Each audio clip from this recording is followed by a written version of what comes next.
رادیوی آزادی بیش از 10 خانواده را در بدخشان پیدا کرده است که از 2 تا 10 اعضای آنها پس از شرکت در اعتراضهای ماه نوامبر سال 2021 و می سال 2022 زندانی شدند. تجربه زندانی کردن خویشاوندان افرادی که مورد توجه مقامات قرار دارند قبلا هم در تاجیکستان مشاهده میشد. خلاصه تحقیق همکاران ما درباره حکم‌های خانوادگی را میرزا نبی خالقزاد شرح می‌دهد که حالا در استودیو قرار دارد. میرزا نبی، دقیقاً بیشتر از کدام خانواده ها و چند نفر بازداشت شدند و با کدام جرم؟ سلام بینندگان عزیز. بله زرنگیز، تحقیقات ما در این باره معلوم کرد که تقریبا همه محکوم شده ها اعضای خانواده و یا خویشاوندان رهبران غیررسمی بدخشان و فعالان جامعه شهروندی هستند که با ماده های گوناگون از جمله برای شرکت در گروه متشکل جنایت افراطگرایی و یا تروریسم گناهکار شدند. برای مثال اکثر محکوم شده ها در خانواده سرهنگ پیشین نیروی مرزبانی طالب ایومبیکوف می باشند که با حبس ابد محکوم شده است.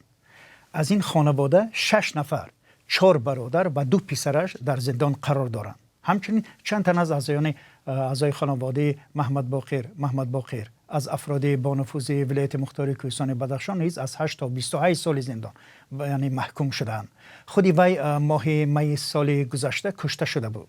همینطور برادران و خویشاوندان گنرالی نیروهای مرزبانی کمیته دولتی امنیت ملی خالباشف نیز در زندانند. این تنها بخش از زندانیان می باشند که نزدیکانشان حکم آنها را بر علیه آزادی تصحیح کردند. خب انگیزه این عمل مقامات و فشارها چی است؟ تحلیلگران چی میگویند؟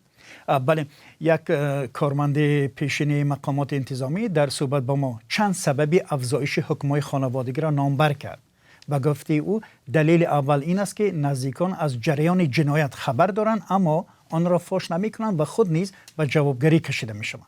دوم، بازداشت شده ها مال و دارایی ها دارند و مقامات با باز کردن چندین پرونده میخوان آنها را از دارایی محروم کنند.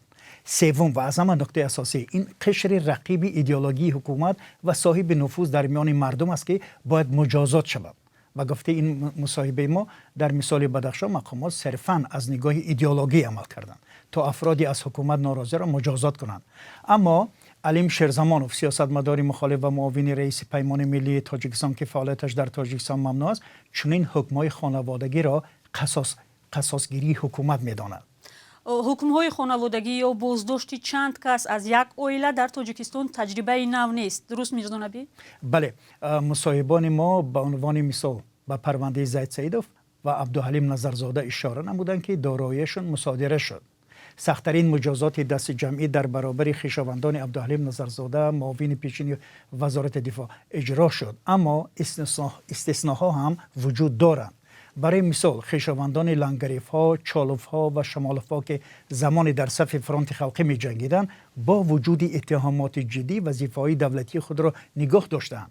اصلا تحلیلگران بر اینند که چنین مناسبت با شهروندان ناراضی در کوتاه مدت می تواند ثبات حکومت را تامین کند، اما در دراز مدت باعث مهاجرت‌های عمومی می شود. این است. تشکر میرزا نبی. همکاری ما میرزا نبی خالقزاد درباره حکم‌های خانوادگی در تاجیکستان صحبت می‌کرد.